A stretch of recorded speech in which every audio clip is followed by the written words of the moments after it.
Bagujo, Moyol Banyang May. Ashana Yoga, Addition Mal, Irumeron, Iroyan, Bakama, Dirubalimata, Poyaga, Gadisham, Lawn and Bena, Iroyan, Bakama, Dirubalimata, Muyuada, Gadisham, Lawn and Bena, Iroyan, Bakama, Dirubalimata, Yaga, Gadisham, Teron and Bena.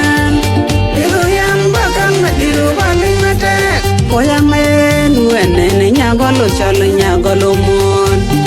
I shall yoga, teaching my little meron. Little young Bakana did overling attack. Koyamen when Nyagolo Chalanyagolo moon. I shall yoga, teaching my little meron. Little young Bakana did overling attack. Wogan and I get coming up. You yetang Shankiel, Kai Pare, Ashana Yoga, teaching my little meron. Little young Bakana did overling attack. Wogan and I get coming up. You yetang Shankiel, Kai Pare, Ashana Yoga,